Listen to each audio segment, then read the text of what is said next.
Erica, introduce yourself to people who don't know you, and then everyone else already knows you. Sure. Hey, everybody. I'm Erika Totten.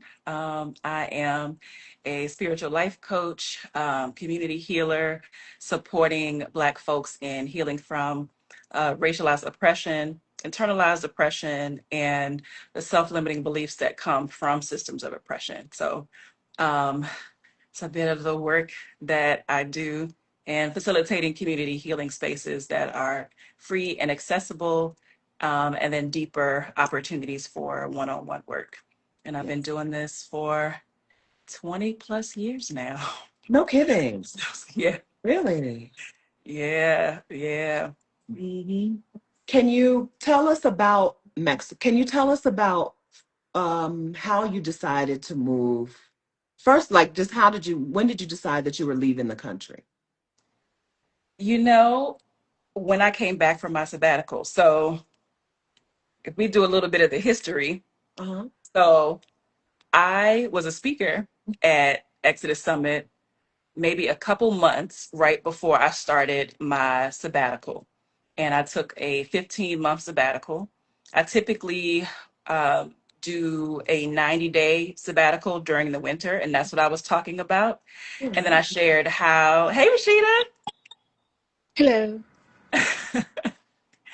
And then I shared about the community that I'm a part of, the Wild Seed Society, Mhm. that was actually supporting me in taking an extended sabbatical to be able to process the grief that I was experiencing from many losses in our family and in my husband's family.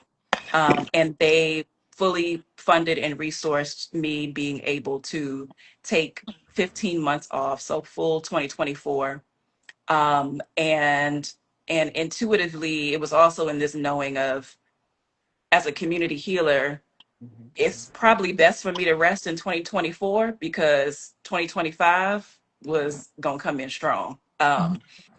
and it did. And so when I came back from my sabbatical in January, it was right around the inauguration, and I lived in DC, in the DC area. Yeah. And so I knew when I came back, my capacity had changed. My capacity for what I could handle energetically and for my work. Yeah. And I just felt it differently.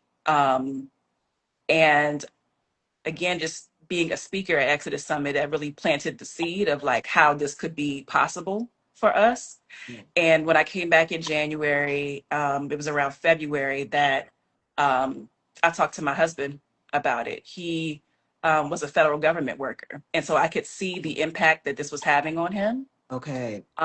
And we have done, just individually and as a couple, such rich and nourishing healing work. And I could see again the impact that it was having. And so I just sat him down and said, "This is what I see, and we have a choice. Yeah. Like, this is not something that we have to stay here." Yes. Um, and I just named that the people, for us, and it may not be for everyone, the people that we would have to become to survive this was Right. not fair to our children. Okay. Um, and so that's how we made the decision. It was really about safety, which is why we chose Merida. And it was about being in a culture whose values were more aligned with ours. Mhm. Uh, and it was also financial sustainability, the slower pace of living, um, the lower cost, but more so it was being in the Yucatan with the spiritual elements, and then also with the community there. Mhm. Yeah. What you said about the values aligned really goes deep. I think a lot of people ask like, why choose Mexico? Why choose Latin America? And I think as Black people, we're used to that sort of a sense of community hmm that you don't generally get in the US because it's very individualistic, but you're more likely to get not other places in the world too, but Latin America is a great place to Yeah. find that community mindedness too. So the value of the people around you who you don't know is more aligned here in Merida than it is when you're The walking people down the that street you in do. DC. Yeah. Yeah, and I during that time of during my sabbatical and also coming back, it was very clear to me that nurturing relationships and being in community is important to me, and I know for the people around me, it is important for them too. But the way that American culture is set up in capitalism and overworking, and that society makes it difficult for people to be able to nurture those relationships and be able to have a mindset of prioritizing those over prioritizing work and productivity and Mhm. production. And it just became increasingly difficult for me to be able to nurture and have that level of reciprocity in the relationships that were really meaningful to me. And so it wasn't, an upset. The my understanding was properly placed on this is our conditioning, and folks feeling the squeeze of needing to make more because things cost more and like all those things. So I understood, but there was still a void that we didn't have. It wasn't Society wasn't set up in a way for us to really center and nurture these relationships and see them as more important than making money. Mhm. Mhm. So then, how did you know that Mexico was a place where you could live differently? How did you know that that was a place Ooh, that could align? Merida was actually introduced to me through another friend. We were looking at Querétaro before. Mm. Oh, I uh-huh. remember that. Um, Yes. yeah, Hmm. yeah. So actually, it was from watching a video from, I believe her name is Angela. Hmm. Her and her family moved to Querétaro and also from PG County.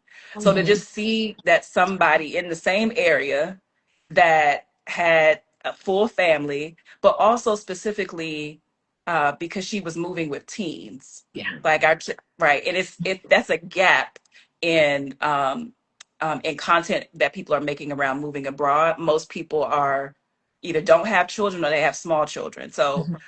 hearing her story about how she was able to the decision that she made and being able to move with her teens, that international schools are an option, all of those things. She just kind of laid it out there.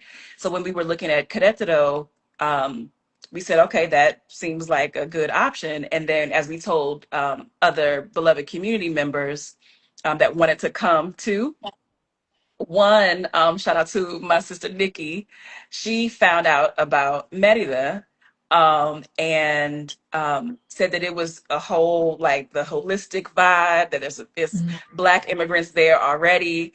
And she was also like, Querétaro seems a little dry, and I'm trying to date. So so Hmm. she sent it to me and was like, this feels like your vibe. So she sent me um, the uh, the page of the Black Merida experience. So shout Hmm. out to Nicole and Eric who are doing their thing with that.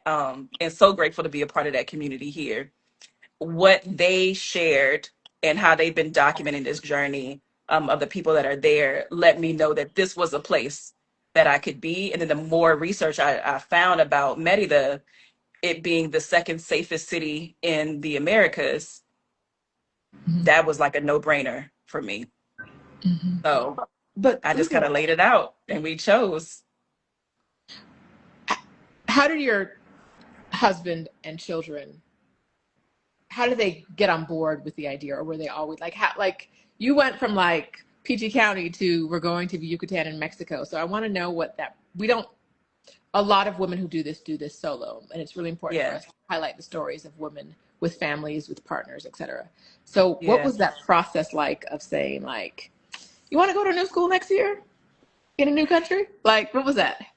You know, so it my children are very politically minded.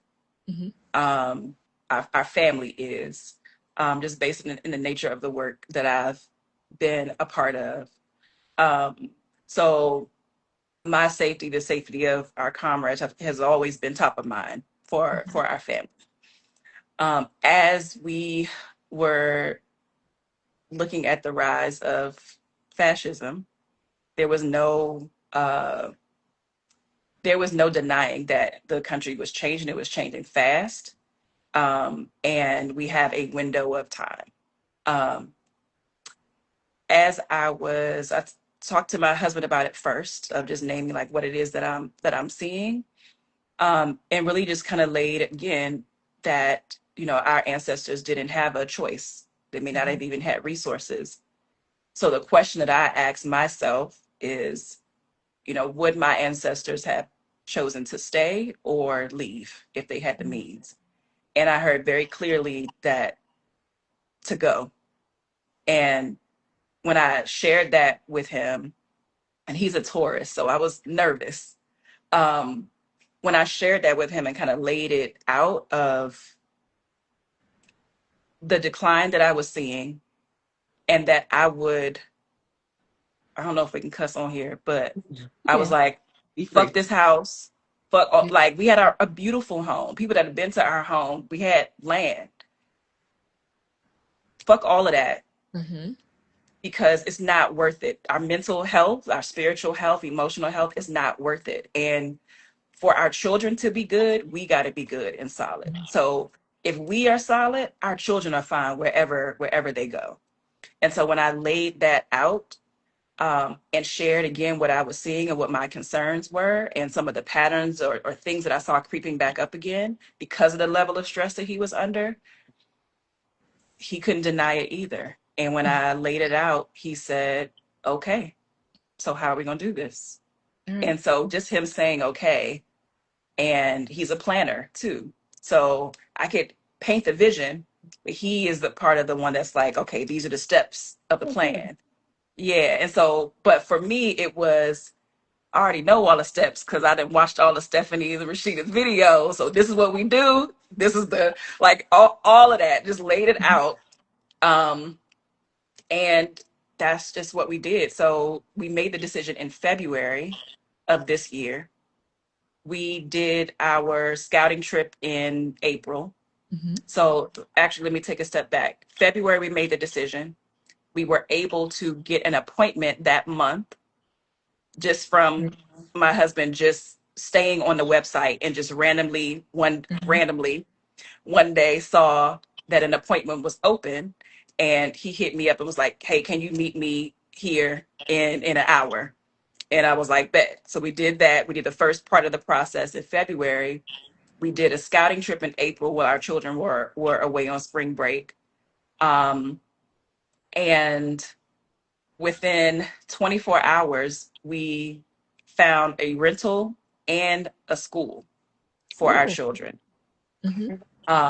And we were trying to get an appointment with in Merida, um, but we couldn't get the appointment. So we ended up connecting with an immigration lawyer who told us that we could go to San Luis Potosi to complete the process. So we just Mm-hmm. hopped the flight there. So between us making a decision in February and to the end of April, we were legal residents of Mexico. Yay. Yay. Yes, It's So yes. not it was just always an like it just easy and all smooth opened up. process. Yes, it's not always an easy and smooth process, but it It's works for, not, and it can be for, and it is like some people always talk about how hard it is, but it is easy for some people. It just depends yeah, on how it works out. But it's good to know that it was yeah, easy for you. So are your children also residents? yes. Hmm. Okay. Yeah. When we came in, we waited. Our children, their last day of school was June 6th, Mm-hmm. and we were in Mexico June 8th. Um, Intuitively, I knew shit was gonna pop off in the city during the summer, and I said we need to be gone by the summer. Um, and soon as we got here, and it was around Juneteenth, Mm-hmm. and my son, we were on the way to a Juneteenth celebration here in Merida, Mm-hmm. um, and he just said, "Mom, we left just in time." And I was like, "What are you talking about?" And that was the same day that the U.S. bombed Iran. Mhm. So he was just like aware and watching. Um, and so we knew we needed to sell our house before the market flooded. We Mm-hmm. needed to, it's not necessarily we trying to get super top dollar, like we just want to get what we need and go. Hmm. So that's how it worked out. All right. So you moved to let's on a lighter note. You moved to Merida. Listen, at a time when most people probably are leaving Merida. Can we talk a little bit about what Merida is like and Hmm. what it feels like and Merida? Yeah. So I swear I think people be overhyping the heat. No. No, Oh no, no, no, no. no, no, ma'am. I'm No, telling ma'am. y'all, it's not No, that hot. it is that hot. It is that It hot. is it is not that hot. So we came in April, Mhm. and then when we got here in June, it was the rainy season, right? So it rains like it's raining now, right? Mm-hmm. But it ain't that. Are you just chilling outside? What temperature? Aren't you going Are from you AC not to going AC? outside? Are you not going outside? Is Yeah, actually the I'm going question. outside, but I'm not If staying wait, wait, outside. wait, hold on a second. You have a car, don't you? Yes. So you going from the AC inside the house to the AC in the car to the AC in the grocery store The mall. to the mall? Yeah, it's Yes. not that hot for you. Like, Yes. No. if You're you not gotta stand walking. outside and wait for an Uber to come get you, it Hmm. is Oh it is yeah, no. that hot. No. It is that No. hot. Not And waiting at that's the my bus stop. experience in Minnesota. That's my experience. Okay. Right. So yes, So that makes sense. Cause yes. I'm like, it's okay. And then Do you, people we come out in the evening, like when everyone is Mhm. out, like for dancing and food and like it's lit at night. Everybody everybody comes out. Hmm. But yeah, it's not too bad. The future forward vision is in Merida right now. She said, "You go outside for 2 seconds and you are drenched," and that is my experience in Merida. That I car mean, is yeah, cooking you that's up, true. girl. When you walk in, when we were in Central when we first got here, we got an Airbnb before Mhm. we moved to our rental. We were still waiting on our stuff. And for sure, my husband and I were walking to the gym a few blocks away. By the time we got there, we were drenched. For yeah, sure. yeah. Yeah. Look at you and your short term memory about it's not that It's not hot. that bad. It's not that I bad. mean, You're She's trying to recruit exaggerating. friends. She's trying to recruit friends to Merida. I Is that see what it. it is? I see it. Okay. So, it ain't so that what bad, y'all. so April is like the height of the heat. And it Mhm. was what, 110? Was it about 110 when y'all were there in April? Possibly I might have blocked that out. Mhm. Okay. But it was hot. It was Okay. hot, but it wasn't unbearable. It wasn't like I can't live here. It's just And now hot. and now something else is happening in Merida. There's something else. I don't remember what What? I saw some posts about something. Was it flooding or something? I don't recall. Uh, I mean, so flooding typically happens when it rains here. It Okay. doesn't seem like it's not like a shut the city down type, No. right? Like people are just pushing water out if it comes into their house, or people are just driving through the puddles. Like Okay. it doesn't shut anything down. Okay. Mhm. Good. Yeah. Good. They did have power outage. This is when I was out of town. So maybe that's what you were thinking about. Yes. Yes. Yeah, it was a Yeah. power outage for a few hours Yes. during the day. So that made it difficult for people. Um, Me and my kids were visiting my mom during that time. So my husband was experiencing that. So we bypassed that. But he just went to the beach and took photos. Okay. Got a little breeze out Yeah. there. Yeah. All right. So it's September. It's October. Child, Mhm. what is time? Um, how did your kids acclimate this summer, and are they in school now? Yes. So during the summer, it was really chill. Like my son, we got him connected with the basketball team. Hmm. And so he was playing basketball on a team. Okay. And that's also how he was picking up some Spanish too. Mhm. Um, our daughter, we got her connected with an equestrian trainer that my husband found. So, like, trying to put them back into their activities. I Mhm. really feel like anything that we did or experienced in the U.S. as far as like activities or cultural enrichment, any of that, is still very rich here. Mhm. Um, and so she has an incredible trainer and has grown so much since she's gotten here. Also, that's also how she's learning Spanish too. Mhm. Um, and so, yeah, he just sees something in her and is challenging her. So that they had their activities where they were being social and active. Mhm. Um, we definitely wanted to keep that going for their own emotional and mental health, something that was familiar. Mhm. Um, I would say I definitely saw a lot of maturity in both of our kids. There were things that I noticed within my son Mhm. that just like blossomed as soon as we got here.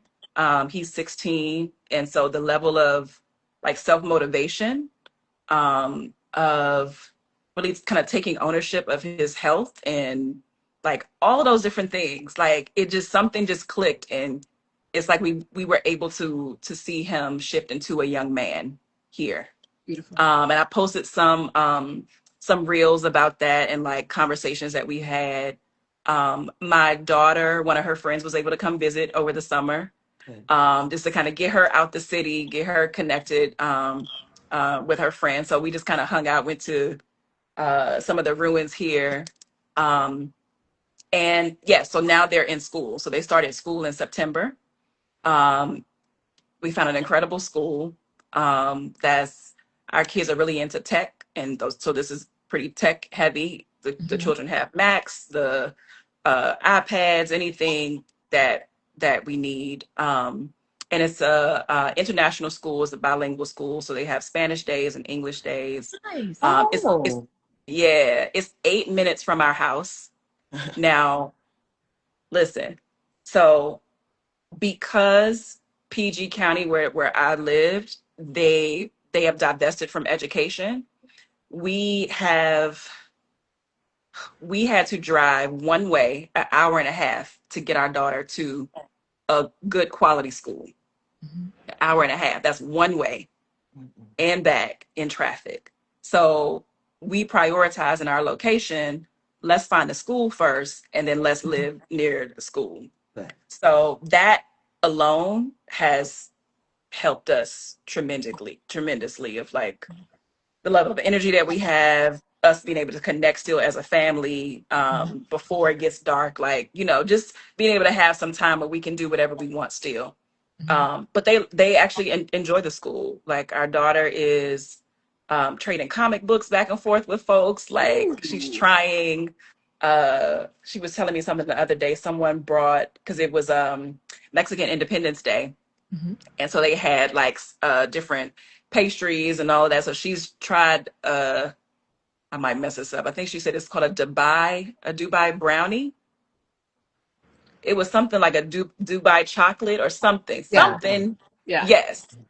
And so she showed me that. But no, she's making really cool connections, and our son is saying that he's connecting more with the upperclassmen.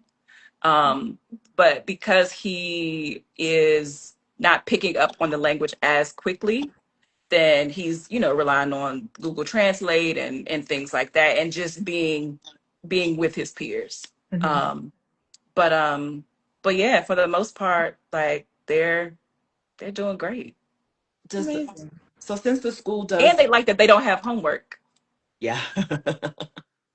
because I asked that when I came and when we interviewed the school in April. They were like, when you're home, you're with your family and friends. Like that's what you do. School Mhm. work is at school. When you're home, you're home. That's nice.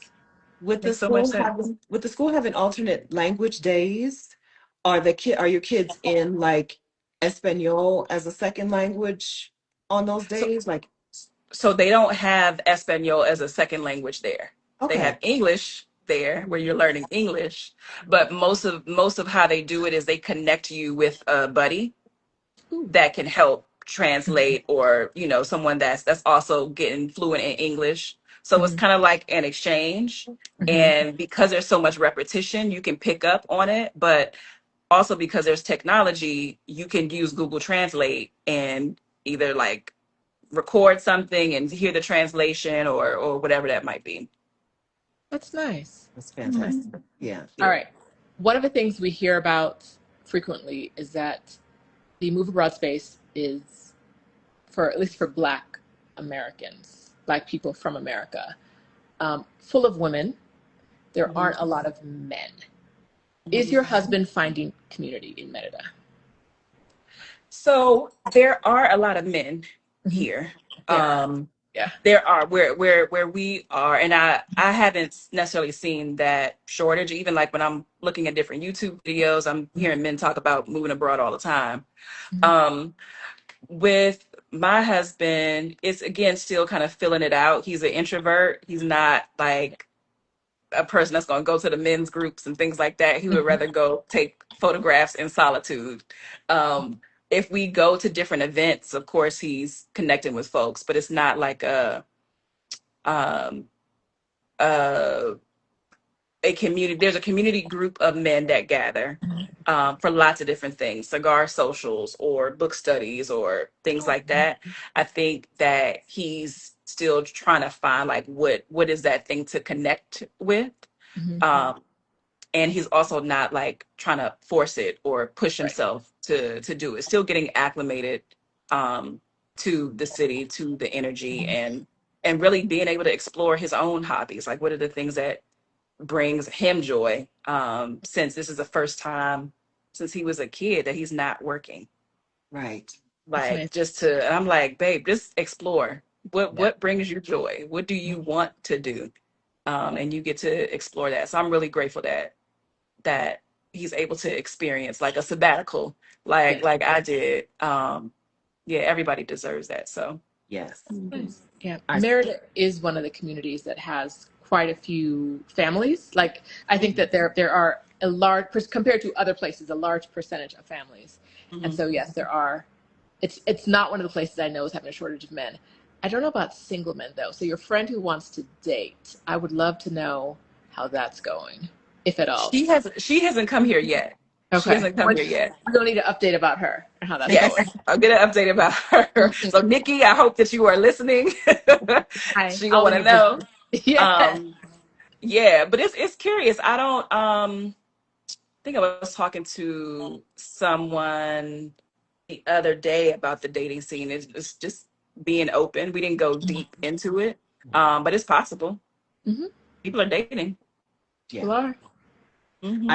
I saw the video of your husband teaching, I think your son, how to make breakfast the other Hmm. day, right? Like just Yeah, seeing them being able to take the morning with no rush, with no, yeah, 80 different things to do and sit down. right. Let's talk about how to make a good omelet, right? That was Yeah, really nice. yeah. It's really nice to And see. he's been making that same meal nearly every day. He was like, "That's my go-to." So my Oh, husband is like, "Okay, I'm gonna teach y'all how to make a different meal Yeah. now." amazing. But no, when he comes home, he is finished with school, he'll go in here, make himself a the bacon and egg sandwich, and then walk across the street to the gym. So he's just doing his thing. He's like a young man. It's so cool to see. Like, it's We really cool. we often hear from parents who, once they move abroad and kind of take off the American fear factor, they really see their children blossom and they're able to do things without concern. I have a friend in Panama who's Yeah. like, my son just hops on the bus with his friends and they're gone for hours and I don't know what they're doing, but they're fine, right? Yeah. Are you getting to that point in Merida? Yeah, we got to that point when I think it was a conversation that my husband had with our son, about again him being self-motivated and moving your body and all of that. And just that one conversation, something clicked, and he would get up and go take walks in the morning, right? So that was like, a video that I posted of being able to process my reaction, like how different that was, that I experienced in that moment of him being dressed at 8 o'clock on a Saturday, in a hoodie and his book bag, which Uh-huh. is again not something we would necessarily have be comfortable with them doing in the States, but him wearing whatever he wants to wear, and is like, all right, mom, I'm going to go take a walk with no agenda. I'm just going to walk around the city and I'll be back. And I just said, okay, that would have never happened Mm-mm. in the Mhm. States. I would have been a nervous wreck. Um, and I just didn't feel that. here. So I'll offer to my kids like, hey, me and your dad are gonna go out, go to this event. If y'all don't want to go, if you want to go to the mall, we'll call you an Uber, whatever you need. They haven't taken me up on that offer yet. But I'm sure that it's coming once they just want to get out and be with Mhm. their friends and explore. Yeah. Yeah. Your comfort, your relaxation, was that immediate? Like your comfort with them, with him going out for a walk, was that immediate, or did you have to do some unlearning when you got That's a there? good question. I don't think that my relaxation definitely was immediate. I didn't know how relaxed I felt in regards to my kids' safety until they were initiating wanting to go out on their own. Mhm. Like it was more so that. So that was why it kind of surprised me, um, because they would have never even initiated that in the States of just like walking around the neighborhood or whatever. And so um, it surprised me how relaxed I felt when he said he was going for a walk. So, and I think that may have been maybe a month in to Yeah. us being So in it's only Mango. going up from here, right? Only going to get Only better. going up. Yeah, we Mhm. got here in June. It's October, so we still haven't been here that long. Mhm. But it feels. I mean, I know this is home for us, and the local folks have continued to welcome us and continue to say welcome home, and like Amazing. Amazing. it's What it's wonderful. what would you say to another Black family who is thinking about the move but is hesitant? Mm. That's it's so loaded because we don't know what people's hesitancy Right. is. Hmm. Um, I would, I know for us, we weighed the cost Hmm. financially of us staying, but also the spiritual, energetic, mental health, physical health cost of Hmm. us staying. And it just made sense for us that we would leave, that it was no longer worth it for us. We were not willing to give ourselves over to the country or our children. We had 4 more years left with our children before they would become like adults and going off to college. And I was like, I'm not wasting these next 4 years trying to combat that. When we have another choice, we can actually do something different. Mhm. So weigh the costs and figure out what's worth it. Amazing. Mhm. So so you've done this differently compared to the way that Rashida and I did it. You have a family, right? So you moved to Mhm. Merida with a family. Another Yeah. thing that you did differently is you brought a whole bunch of stuff with you. Okay, so we usually see. You ain't have to bring that up. You ain't have to do that. Yeah. I want to hear about that experience, right? Because I seriously, Angela, I think Angela and Lamar, they're probably the only Uh-huh. other people I know who shipped items from Brought some they stuff. shipped and Mhm. drove items across the Mhm. border, right? Yeah, but you Yeah. brought some stuff with you. So how was that experience? Rashida and I, if y'all don't know, friends, Rashida and I, mostly we advise people sell everything and then just get everything in your new country. But y'all Hmm. did, I also advise you to leave your husband and your kids. You sure do. So you don't have to listen to a word I say. right. That's right. So we want to hear your perspective. How did it go? And how much stuff did you bring? Like how many like was it like is it per shipping container or what? How does that go? Yeah. So we did sell a lot of things. We sold a lot of things and we got rid of things. We knew that so Mayan people are typically shorter than Yes. us. And so the furniture is smaller. And my husband is 6'7", Oh, and good I'm the Lord. shortest. Right, I'm 5'7", and I'm the shortest person in our house. Different. So This is a whole different situation now. it's a whole different situation. We Whole need different furniture situation. that fits. A Yeah. So sofa, the and our sofa children are shuffle. just Okay. yeah, and so our children are just gonna get taller. Yeah. So we needed to bring their bed. We needed to bring our bed. We needed to Mhm. bring our like family living room sofa that we just had custom so all of us can fit when we watch Mhm. movie night. So I had Okay. to bring that. Um, we brought our clothes because we had hired a mover that also packed everything. They packed some things that we didn't intend on bringing, so there was a lot of winter clothes that Mm. ended up coming in the shipment. Um, but we got rid of a lot of stuff. Any of the kitchen stuff, we just said we're gonna get rid of it and just buy it here. Okay. Um, what else? I was very, very adamant about keeping my books because we know what they're doing with erasing our history. I was like, Hmm. they may not even reprint these. I have to bring all of my books. Um, To think and of. what else? We brought our art. So I got some stuff from that are like family heirlooms and like my grandmother's art, things like that. But that's it for the most part. Okay. Um, I brought a lot of my shoes, but I'm mostly wearing fucking Birkenstocks now, Hmm. but or flip flops or sandals. But yeah, that's for the most part. But we had a family of four, so Right. it's everybody's shoes, everybody's books, everybody, you know. So yeah, so we did a shipment through freight, which took about 5 to 7 weeks to get here.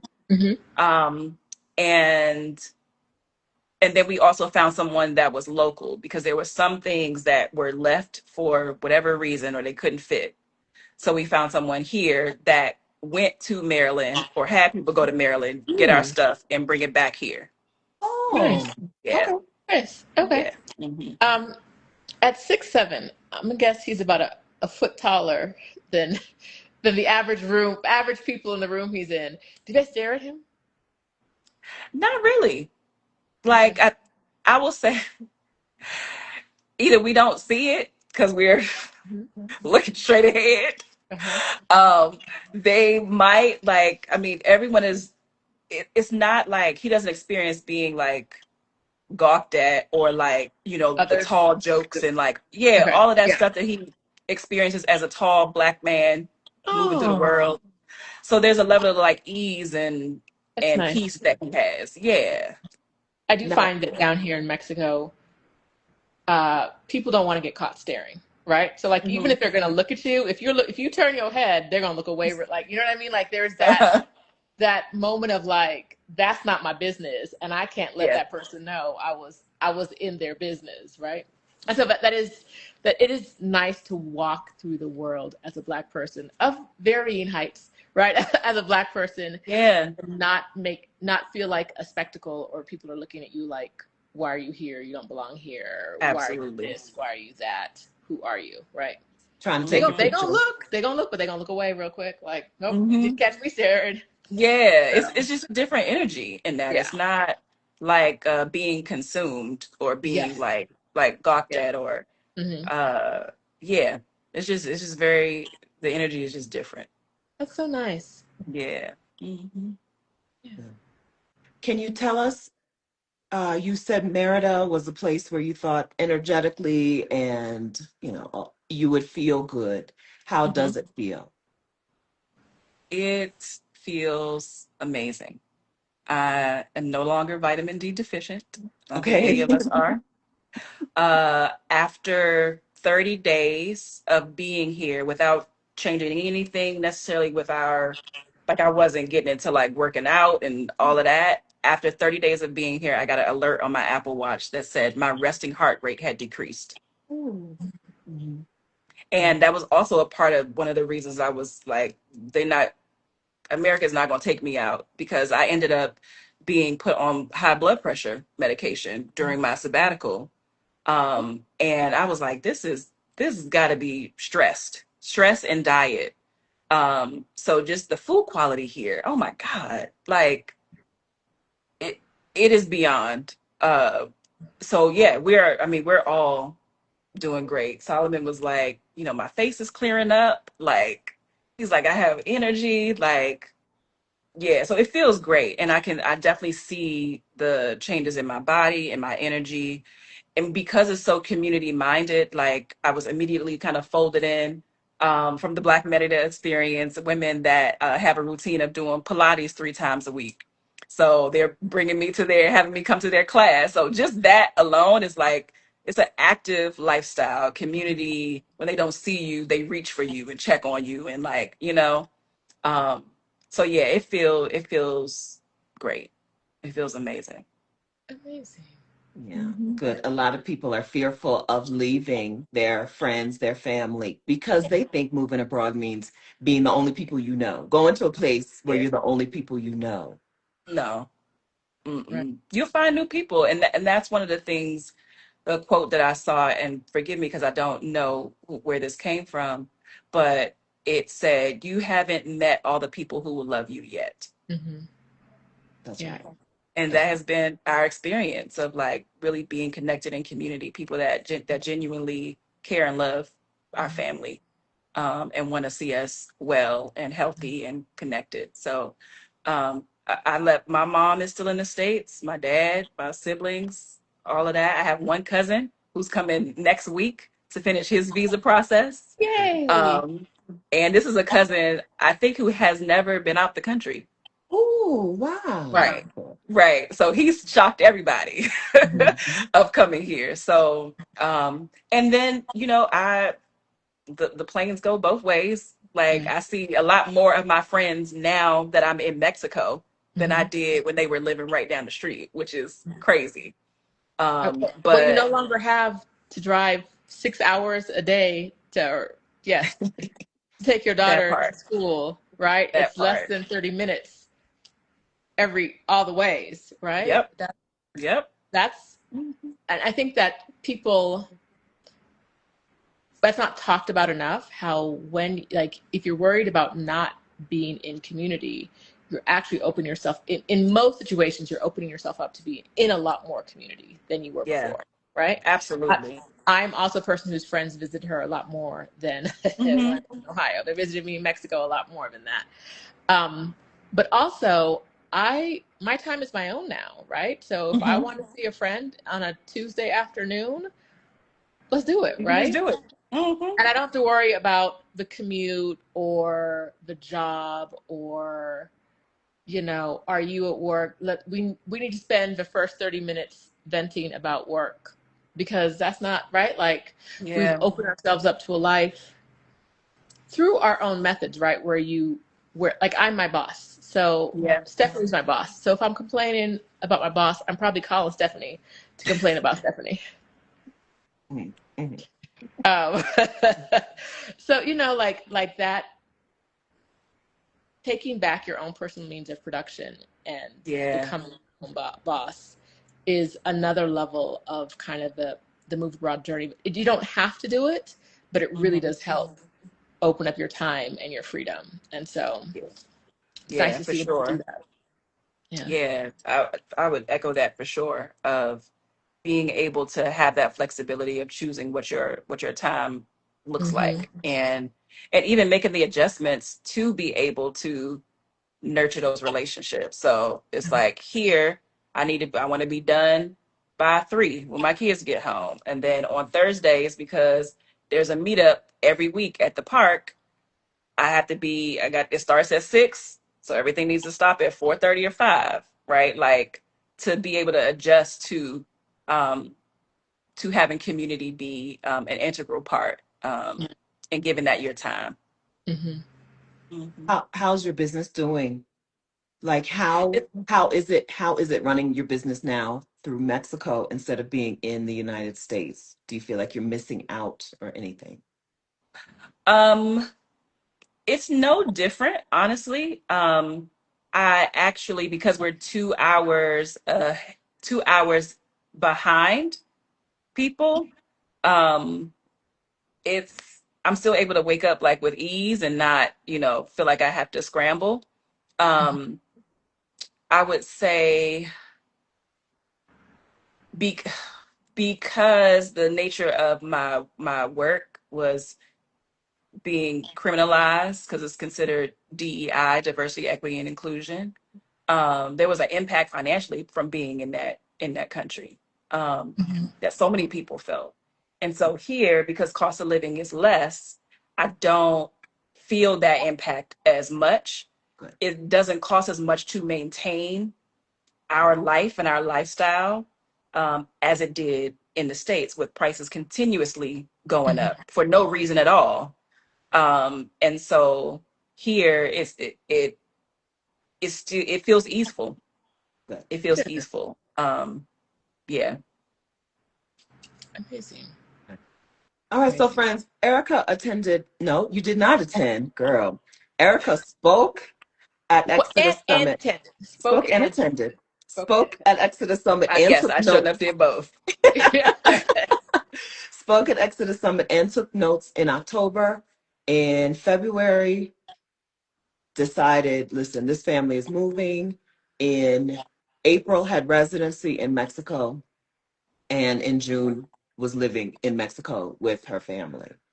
This is a thing that you can do. And friends, you don't need a 6-year move abroad plan. Okay. Take No. the kids with you, just like you benefit from being in a less stressful, more peaceful, harmonious, healthy environment. So would them kids. Yeah, Take them Mhm. with you. Yeah, it's a great for point. sure. I hear a lot of people say they want to wait until their children get out of high school. Yeah. Um, Sometimes after out of college, some say. yeah, yeah. Um, that's not necessary unless it's something that you are saying that your kids for sure need. If it's something specific that they need that they won't be able to get here, Hmm. because people have all varying abilities and different needs, and so um, being sensitive to that. But they have great schools everywhere, and the schools in the U.S. ain't that great anyway. Right. So that's And how I was looking at it. Like, why? Yes, they in the schools that we are paying an arm and a leg for quality education. They have great schools somewhere else mhm. that it's not going to be that expensive either. So, And I always something that Monet Hambrick said in our first summit always comes back to me. She's the traveling child on Instagram, and she said that if children live there, children can travel there. And I kind of expand that to whatever the need your child has, there are children in that community with that need as well. And they're already being serviced in that. yeah, Listen, the children and the old people are being serviced. It's true. You might because be it's in a the part messy of their middle, values. It's a right? part of You their might be in the values. right. You around 20 to 50, you might be in the messy middle. You're still going to be cared for, but the children and the old people are being their needs are being taken care of. So if you have a special need, a child with a special need, a parent with a special need, don't automatically write it off, right? Do the research and figure out how not can it be serviced, because it can be. Just figure out how, right? And what would it look like for you and your family? Mm-hmm. Yeah. Mm-hmm. Right. All right. So, um, you do healing work in, and most of the people that you serve in your community are Black people in the United States. Is that right? Yes, it's black and the other people of color as Okay. well. Hmm. Yes. And so, what for those of us who have left the United States? I know. Listen, I know you're not here to work, but for those of us who have left the United States, some healing thing, something that we need to address after we go. Sometimes, Hmm. there are people who feel like all I need to do is leave and Hmm. everything will be taken care, everything will just be wiped away. No, But you ma'am. still that person and you still carry that stuff with you. Is there Yeah, something that we can, I don't know, do, learn? for sure. There's lots of things. I think being able, when you come into a place and you have um, the time to be able to slow down, doing a lot of self-reflection work. So asking some really, one of my teachers says, spiritually aerodynamically sound questions. So Mm. questions that'll bring you higher. And Mhm. sometimes you may need support or a guide, right? You may know that, like, I'm seeing some patterns, or what is it about me being so pessimistic all the time, or like not trusting people, or whatever that might be. and you may not know what it is, it's okay to get support to help kind of unlock some of those things. You don't have to know what the solution is. You just have to ask yourself, like, be honest with how you are showing up. What's your relationships look like? What's your relationship with yourself even look like? What does it sound like when you speak to yourself? Mm.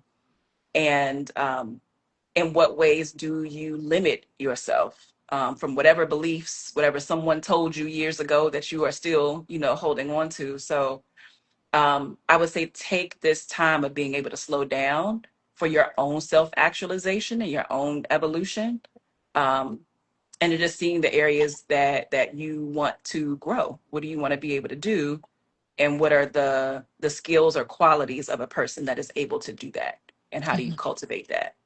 Um, that's what I would say. And it's, you find that out by being in relationship with other people and having like time to self-reflect. And so, and then spaces and being able to do that, like the emotional emancipation circle that I host, we are doing that work every other week. And I've been facilitating that space in person and then virtually since 2014. We Mm. haven't stopped. And so that's where we're doing that deeper level liberation work of really checking in with what are the lies that we've been told about ourselves, the lies that we tell ourselves about ourselves, and how is that manifesting in our life? How does that show up in our life? And if it doesn't feel like liberation, we can create a liberating truth to break that chain and then be practicing liberation together. Um, yeah, so being able to have spaces like that, community healing spaces where you can kind of have some of those courageous conversations about yourself and about like how you're showing up and what you want for your life. Thank you. Tell everybody how they work with you, please. Yeah, so you can connect with the Wild Seed Society. It's a community that I'm a part of, and we hold lots of different spaces where emotional emancipation circles are hosted. I just launched a healing centered leadership development program for Black women, femme, and non-binary people called the Salt Eater Circle, directly connected with Tony K. Bambara, where she asks, "Are you sure, sweetheart, you want to be well? It's a lot of weight when you're well." And so, for people who are leading during this time, needing a space to process, to get through the rest of Project 2025 in as intact as possible, so having that be a learning space, a sharing space, a mutual aid space for folks who are in leadership. So that our first circle actually starts on Wednesday, and registration is still open. So if you're interested in the Salt Eater Circle, definitely join us. Um, and accepting one-on-one clients as well. So a lot of the liberation work that I've done um, for myself and supporting my clients and being able to curate a life that feels like freedom for them, that feels like liberation by really identifying the chains that are holding them back. So all of that is available and open. And that's in the links on my Instagram page. And so folks can connect with me then. Right, Thank you, amazing. Shayla. Thank you for sharing. And thank you for being here You're with us welcome. today. Talk about your Thank you for experience. having me. Of Don't rush us up. course. Don't rush us up though, because Erica, do you have okay, so Erica has a special link for you, friends, to Exodus Summit Yes. 2025 that may be in the bio. If not, maybe it'll It's be in in the my bio. stories. Yeah, it's Okay. in my stories. And yeah, I can't post it here yet, but it's in my stories. It's linked in my stories. All right. Perfect. Yeah.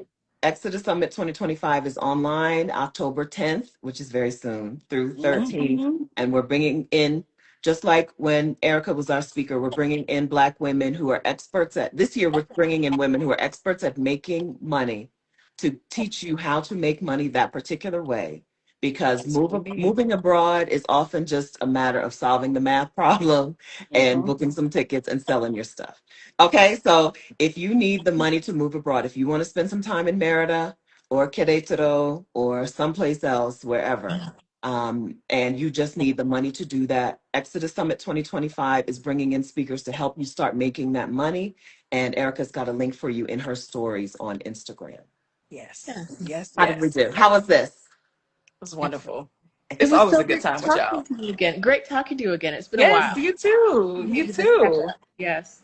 We're so Yeah. glad to see you out here living. We're so glad to see Listen, you, Listen, you and your family we out listen. here. out there living. When we saw that move, when I saw you say you were trying to get into the consulate in, I think you were trying to get in Philly and you ended up in DC or one or the other way around, I was like, Stephanie, It's going down. It's Stephanie, going It's down. happening. we Like you did like, and that. another one, and another We one. did that. Hmm. Yes. Yeah. Y'all Yes. did. It's funny because I said y'all wow for this title. We're gonna take the credit, Listen, you're gonna okay? take the credit, and I'm giving it to you because you all have in this space. I did not know it existed until y'all reached out to me asking me to speak about my sabbatical practice, Mhm. and it was what planted the seed that right before going to my sabbatical, that when I came out, it was fully formed and was like, we can do this, Yeah. and it happened in a matter of months. And Mhm. so, thank you so much for just this space and curating and loving Black women so much that this is something that you do consistently. So I love y'all. I owe y'all all of it. We Thank you. love you too. Thank you so Love you. much. Thank you. Yeah. All Oh, right. hey, Auntie. My Aunt Vicky's there. Hey, Ah. Auntie. Yes. It's your turn, Auntie. Come on. Hmm. You're That's right. listen. Tell my auntie I've been trying. Listen, I've been trying. You'll She like I know it. I have. You'll I like was it. in Mexico for less than a year before my mom was like, "Now if I sell my house," and she's down there in Merida with you. Yes. Mhm. Listen, so my mom is working her retirement plan, selling her Mhm. properties to try to get here. Mhm. My mom is a boss, so she like, I need a compound for Oh, everybody to come. And so I Well. was like, say less, because I know Mhm. exactly who to connect you to. Mhm. Um, but yeah, people are waking up and people are feeling it, and they're trying to figure out how to go. And sometimes you just got to be the first one. You can't yes. wait for other people to be ready. When you know that you're ready, make a move. That's right. Right. That's right. Right. Yeah. All right. Yeah. All right. So we'll keep Thank you seeing so the much. family grow down there. Y'all I take want over, photos and Fingers videos from the crossed. compound when the compound happens. please. Listen, I'm inviting y'all to the dinner at the Please. compound. All right, Please. I'll Okay. be there. I will. It's a short Yes. flight. I'll be there. Please. Please. All Have a Mhm. right. wonderful day. Thank you so Thank much for you. Thank you spending so much time for your with Thank us. time. you. You're Thank Bye. you. welcome. Bye. Bye. Bye, everybody. See you Bye, guys. Bye, everybody. everybody. Bye.